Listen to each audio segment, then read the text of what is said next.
12장 2절 로마서 12장 2절 우리 다 한 목소리로 함께 봉독하도록 하겠습니다. 시작! 너희는 이 세대를 본받지 말고 오직 마음을 새롭게 함으로 변화를 받아 하나님의 선하시고 기뻐하시고 온전하신 뜻이 무엇인지 분별하도록 하라. 아멘. 이 없으신 우리 하나님 아버지, 독생자 아들까지 여기에 있는 우리들을 위하여서 내어주시고 하나님의 그 사랑으로 우리를 구원하여 주시니 참으로 감사합니다. 오늘도 귀한 말씀을 통하여서 우리에게 은혜를 더하여 주옵시며 그 은혜로 인하여서 이 세상을 살아가는데 힘이 되게 하시고 능력이 되게 하여 주옵시며 믿음이 충만하게 하여 주옵소서. 귀한 말씀 인도하여 주실 하나님께 감사하며 예수님의 이름으로 기도 올리옵나이다. 아멘. 예, 오늘 말씀의 제목이 성령의 은혜입니다. 오늘 본문 말씀은요, 사도 바울이 로마 교회 성도들에게 오직 마음을 새롭게 하라고 교훈한 말씀입니다. 왜 이렇게 마음을 새롭게 하라고 했느냐? 당시 로마 교회는요, 성도들은 예수 그리스도를 믿고 그리스도인이 돼 있었지만 여전히 죄악된 세상의 옛 습관을 버리지 못하고 살았습니다. 우상 숭배를 하고 술 취하고 술을 그냥 마시는 게 아니라 취해서 허랑방탕한 걸 얘기하는 것입니다. 아주 방탕하고 타락한 삶을 살고 질투와 시기로 인한 그 다툼이 끊이질 않는 거예요. 시기 질투 해봐요, 여러분. 싸움이 계속 일어나죠. 그들의 삶 속에는 평강도 없고 희망도 없었습니다. 그래서 오늘 사도 바울은 로마 교회 성도들에게 이렇게 말하고 있는 거예요. 마음을 새롭게 함으로 변화를 받아 하나님의 선하시고 기뻐하시고 온전하신 뜻이 무엇인지 분별하도록 하라고 하였습니다. 우리는 하나님의 뜻을 분별하고 살아갈 때 우리에게 평강이 있을 줄 믿습니다. 그리고 기쁨이 있을 줄 믿습니다. 즐거움이 있을 줄 믿습니다. 우리에게 축복이 찾아옵니다. 그러므로 오늘 주님께서 우리에게 캄캄한 어둠 속에서 빛을 발견하고 죄악에서 선과 의를 발견해서 하나님과 함께하는 삶을 살라고 말씀하고 있는 것입니다. 여러분, 저녁에 해가 지면은요, 걸어가면은 뒤에 뭐가 따라와요? 그림자가 따라오지요. 왜 그림자가 생기는 거예요? 빛이 없어서 그림자가 생기는 것입니다. 그러나 해가 반짝 뜨고 빛이 들어오면 그 그림자는 사라집니다. 하나님의 말씀은 빛이십니다. 여러분들의 삶 속에 어둠은 거치고 빛이 임하여 주시길 바랍니다. 하나님의 빛이 여러분들의 삶 속에 깊숙이 스며드시길 바랍니다. 지금 현대 시대에 정치가 또는 아무리 이런 것들이 불경기가 불황 속에 있다 할지라도, 근데 사실 혼란스럽죠, 이 세상이 지금. 그렇다 할지라도 우리가 이 세상, 이 세대를 바라보지 않고 하나님의 은혜를 바라보며 하나님이 약속하신 말씀을 붙들고 하나님과 함께하면 반드시 하나님께서는 우리에게 하나님의 그 선하시고 기뻐하시는 뜻을 깨닫게 하시고 그 뜻을 따라 형통한 삶을 살게 하십니다. 아침에 잠시 기독교 TV를 보는데요.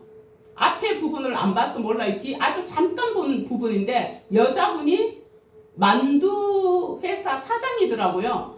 그런데 만두를 고기가 있어야 만두를 하잖아요. 그런데 오기 빛이 져 있어요. 고깃집에.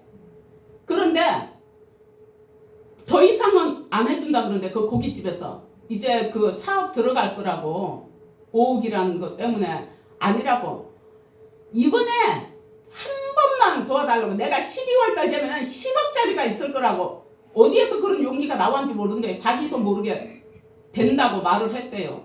그런데 안 믿더래요. 내가 그 말에 홀려서 내가 5억 받는다고 투자하다가 10억 빚지게 생겼으니까 안 한다 그러더래요. 아니라고. 사장님 때문에 내가 그 금액을 잃으면 당신이 책임져 줄 거냐고. 도와달라고. 밥 사주면서 안 된다 그러더래요. 그런데도 했대요. 그런데 그 입에서 나는 된다고 했대요. 근데 그 말을 12월 달에 된다고 했는데 그 말을 뱉고 우리는 말이 시된다 그러잖아요. 근데 그 긍정의 말을 하고 나서요. 만두가 어떻게 되냐. 여러분들 대한민국 만세 아시죠? 민국이 걔네들 셋이 삼둥이 걔네들이 만두를 막 많이 먹는 게 TV에 나가면서 엄청나게 팔리는데 50억? 뭐 그렇게 팔았대요. 그래서 5억을 그냥 갚고 그 다음부터는 막 너무 막 100억? 막 이렇게 됐다고 아침에 아주 잠시 봤어요. 그리고 껐어요. 근데 우리의 입에는 그렇게 중요해요. 여러분들이 안 된다 부정적인 말 속에는요. 이 뇌가 그걸 기억을 해요. 아픈 거요? 나 아프다 하면요. 얘가 그걸 기억하고 너 아프잖아. 깨병 부리다가 진짜 아프다니까요. 왜 웃어 하영씨? 진짜라니까요. 이 말이 입의 말이 긍정의 말이 그래서 그렇게 중요한 것입니다. 말이 시된다고 말 함부로 하지 말라 그러잖아요. 그걸 잠깐 볼 수 있었습니다. 그런데 우리가 정말 이 환경 바라보지 말고 마음을 새롭게 하는 저와 여러분들이 되었으면 좋겠습니다. 환경을 바라보지 말고 하나님을 바라봅시다. 우리 하나님의 음성을 듣는 우리가 되시길 축복합니다. 예, 하나님을 바라보고 그를 의지하는 사람에게는 하나님께서 새로운 마음을 주시는데 어떤 마음을 주시냐? 첫째로 하나님과 이웃을 사랑하는 마음을 주신다고 하셨습니다. 하나님과 이웃을 사랑하는 마음은 여러분 십자가 보이죠? 위로는 하나님 사랑입니다. 옆으로는 이웃 사랑입니다. 이 사랑, 믿음으로 이웃을 사랑하는 이 사랑, 하나님과 이웃을 사랑하는 마음을 주신다고 하였습니다. 두 번째, 예수 그리스도의 마음을 주신다고 하였습니다. 예수 그리스도의 마음은 무슨 마음이야? 평강의 마음, 축복의 마음, 누구를 위로하는 마음, 섬기는 마음, 믿음의 마음입니다. 이것이 예수 그리스도의 마음입니다. 그런가 하면 세 번째, 주님이 성실한 마음을 주신다고 하였습니다. 성실한 사람은 게을러요? 게으르지 않습니다. 부지런한 마음, 이런 마음들은 성령께서 주시는 은혜의 마음입니다. 본문 말씀을 통해서 마음이 새로워지고 하나님과 이웃을 사랑하고 예수 그리스도의 겸손한 마음을 가지고 성실하게 남은 이 한 달도 잘 살아내고 올해보다 내년에는 갑절의 축복을 받고 행복하고 보람된 삶을 사는 저와 여러분이 되시기를 예수님의 이름으로 축복합니다. 우리 교회 성도가 아닌 다른 교회 성도님의 얘기를 하나 하고 넘어갈게요. 얼마 전 오래되지 않았는데 세례를 받은 여인이 있습니다. 그 여인의 간증입니다. 집사님도 아니고 얼마 안 됐으니까 세례 받은 지 얼마 안 됐는데 이분은요. 평생 교회와는 전혀 인연이 없는 그런 사람이라고 생각하고 살아왔대요. 왜? 어릴 때부터 엄마 따라 어디 가요? 절에 가요. 절에 따라다녔고 지금도 아버지와 시아버지는 위패가 사찰에 모셔져 있대요. 그럴 만큼 불신이 아주 깊은 가정에서 자랐어요. 그래서 그분은요. 재정 규모가 아주 큰 부동산 관련 사업을 하고 있었는데 잘 나가던 사업이 계속 꼬이기 시작하는 거예요. 사람들에게 배신을 당하고 지금은 그냥 배신을 당하고 자금은 막히고 모든 것이 무너져 내리는 듯 했다고 해요. 왜 제가 이거 이렇게 읽느냐? 이게 프린트를 했는데 아침에 이게 반은 나오고 반은 안 나오고 그러는데 절망과 두려움 속에서 이분이 친구의 소개로 무당을 찾아갔대요. 예수 안 믿으니 당연하잖아요. 무당을 찾아갔는데 무당이 왜 왔냐고 하니까 자기 속마음을 숨기지 않고 다 털어놨대요. 무당에게. 그랬더니 무당은 구술했어요. 애군을 막아야 된다고. 어려운 고비를 넘어갈 수 있다고 구술하면은. 그래서 구술했대요. 근데 그 구슬 하면은 더 큰 구슬로 이어졌고 돈은 끝없이 들어가고 이분한테 돈 있다는 걸 아니까는 돈을 빌려갖고 갚지도 않는 거예요. 이 무당이. 그리고 점점 이분은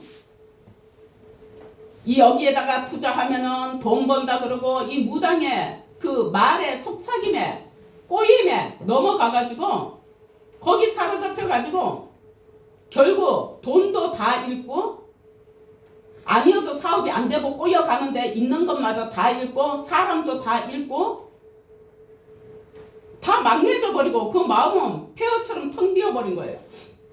무당 말 듣다가 돈도 사람도 다 떠나가고 이놈은 무당이 돈을 다 뺏어간 거예요. 그동안 굿선 자꾸 더 큰 것 애군을 막아야 된다고. 그렇지 돈 빌려가서 안 갚지 어디에 투자하라 그래서 투자하니까 또 망하고. 근데 이런 줄을 몰라요. 예수 안 믿는 사람은 무당이 이런 걸 몰라요. 그런 줄만 알아. 그래도 좀 이제 이런 문제로 소송 중에 문제로 만난 변호사님이 있었는데 그 변호사님이 조심스럽게 이러더래. 교회 한번 나가보시면 어떨까요? 그러더래요. 그러는데 평생 단 한 번도 마음이 열리지 않았던 그분이 그 순간 이상하게도 네 가보겠습니다 하고 대답을 했대요. 그리고 나서는 새가족으로 등록을 하고 우리는 새가족 그냥 등록카드 쓰고 공부를 안 하잖아요. 이거 새신자 공부해야 되거든요. 해야 되는데 시간들이 없으니까 못하고 있어요. 주일날이라도 남아서 식사 후에 해야 돼요. 원래는. 근데 그 다락방 성경 공부예요. 성경 공부도 참여하고 그랬는데 본인이 봐도 본인이 참 의아스러운 일이었대요. 지금 생각하니까 이 모두가 하나님께서 인도하신 과정이었다고 말을 해요. 근데 교회에 나가서 예배를 드릴 때마다 마치 자기 고민을 알고 계시는 듯이 설교 속에서 답을 찾는다고 해요. 매일매일. 목사님의 그 설교 속에서 자기 인생 살아갈 답을 찾는데요. 그래서 무작정 하나님께 매달려서 밤마다 울면서 기도했대요. 주님, 하나님, 제 잘못을 용서해 주세요. 하나님의 자녀로 모든 것을 주님께 맡겨드립니다. 다시는 어리석게 살지 않도록 한 번만 더 일어설 수 있게 기회를 주세요. 그렇게 기도를 했대요. 아유, 그러자 놀라운 일이 일어났다는 거예요. 막혀있던 일이 하나씩 해결되기 시작하는 거예요. 불안했던 문제들은 잠잠해지고 다시 사업을 시작할 길도 열렸다고 해요. 이게 무엇이냐? 믿음입니다. 믿음. 본인 힘으로는 도저히 설명할 수 없는 하나님의 기적이었다고 해요. 기적은 또 있었대요. 남편에게 교회를 함께 가자고 조심스럽게 말을 했더니 망설임도 없이 그래? 나도 어렸을 때 교회 다녔잖아 라고 대답을 했다는 거예요. 그래서 이분은 이제 안 돼요. 뭘 아냐? 내가 잘났어가 아니라 아무것도 내세울 것 없는 본인을 있는 그대로 하나님께서 자기를 사랑해 주셨다고. 이게 하나님의 은혜였다고. 그래서 지금까지 올 수 있었다고 이런 간증을 했어요. 무당한테 끌려다니면서 그나마 있던 것도 다 털어먹고 사랑까지 잃고 하나님 앞으로 돌아와서 다시 사업의 길이 열리고 마음의 평안을 찾고 주위에도 평안해지고 그래서 이제는 그 은혜를 잊지 않고 본인이 만나는 그 예수님을 사람들에게 막 전하고 싶어서 전한대요. 왜 그러냐? 세상이 너무 험하고 살기가 힘이 드는데 내가 이렇게 일이 안 되고 이렇게 안 되는데 주님 앞에 왔더니 이렇게 일이 되더라. 그거는 어디에 달려있나? 우리의 마음의 믿음에 달려 있습니다. 믿음이. 그 믿음이 우리를 살게 한다고요. 여러분들 힘들 때 고민만 하고 스트레스 받고 있지 마시고 오늘 이 여인처럼 기도하시기 바랍니다. 그럼 주님은 들으시고 응답하십니다. 마음의 평화도 주십니다. 나는 기도할 줄 모른다고요? 여러분들 사람과 사람이 만나면 대화해요 안 해요? 내 속 타는 얘기 해요 안 해요? 그렇게 하면 돼요 기도는. 근데 맨 끝에 다른 게 하나 있어요. 예수님의 이름으로 기도했습니다. 이걸 꼭 하십시오.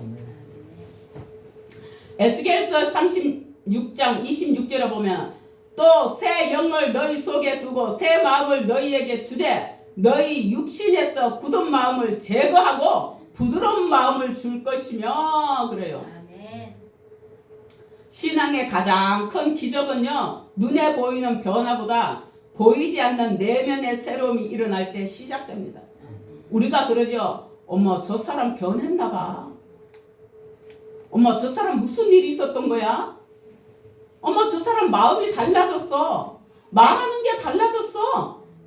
내면에서 일어나는 것입니다.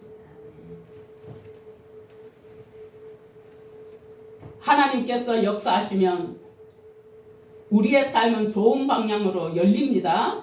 내 마음이 바뀌는 신기한 경험을 하게 되는 거예요. 정말 내면의 새로움이 일어날 때 그렇게 시작되는 거예요. 이게 바로 성령께서 우리 안에서 이루시는 새롭게 되는 신비입니다. 성령님의 기적입니다. 성령님의 은혜입니다. 고린도후서 5장 17절 그런즉 누구든지 그리스도 안에 있으면 새로운 피조물이라 이전 것은 지나갔으니 보라 새 것이 되었도다. 저와 여러분은 다 새 것이 되었습니다. 누구의 것이 됐어요? 하나님의 것이 되었습니다. 하나님의 자녀입니다. 내 자녀 잘못되길 바라는 부모는 단 한 명도 이 세상에 없습니다. 자기는 죽을지언정 힘들망정 내 자녀만큼은 행복해지기를 바라는 게 부모의 마음입니다. 그러면 누구의 마음도 그럴까요? 하나님 우리 아버지의 마음도 똑같습니다. 여기에 있는 우리 모두는 부모가 있기에 이 세상에 온 것입니다. 그러듯이 신이신 우리 아버지께서도 우리를 그렇게 잘 되기를 바라십니다. 이렇게 새로운 피조물이 됐고 이제 옛날 거 뭐 안 좋은 건 다 지나가고 보라 새 것이 되었도다 라고 선포했잖아요. 새로워진다는 것은 노력의 결과가 아닙니다. 하나님이 주권적으로 부어주시는 은혜의 선물이라는 걸 아시기 바랍니다. 오늘도 하나님은 우리 안에서 조용히 그러나 아주 분명하게 일하고 계시다는 것을 믿어주시기 바랍니다. 어두움을 밝히고 닫힌 문을 여시고 차가운 마음을 따뜻하게 녹이고 우리를 점점 더 새롭게 빚어서 하나님의 사람으로 세워 가십니다. 아멘. 여러분들의 삶 속에 빛이 와서 어둠은 물러가시길 바랍니다. 우리 모두 내 안에서 새 일을 행하시는 주님을 찬양하면서 받은 은혜 잊지 말고 기쁨으로 살아가시길 축복하고 원합니다. 기도하시겠습니다. 하나님 아버지 감사합니다. 우리들의 마음 안에 새 일을 행하시는 은혜를 감사합니다. 우리들의 굳은 마음을 제거하여 주시고 성령으로 부드러운 마음을 주셔서 날마다 주님 안에서 새롭게 되게 하여 주옵소서. 말씀으로 생각을 새롭게 하시고 성령으로 우리들의 마음을 이끌어 주셔서 날마다 새로운 피조물로 살게 하여 주셔서 기쁨과 감사와 축복이 넘쳐나게 하여 주옵소서. 성령께서 부어주시는 은혜로 하늘의 복과 땅의 기름진 복과 육신의 건강의 복을 더하여 주시옵소서. 그러므로 우리 예왕의 교회의 성도들의 가정과 직장과 개개인의 삶 속에 하나님 건강 위에 물질 위에 환경 위에 주님 은혜로 함께하여 주시어되 성령의 바람을 불러 일으켜 주시옵소서. 함께하시고 도우시는 은혜를 감사하며 예수님의 이름으로 기도 올리옵나이다. 아멘.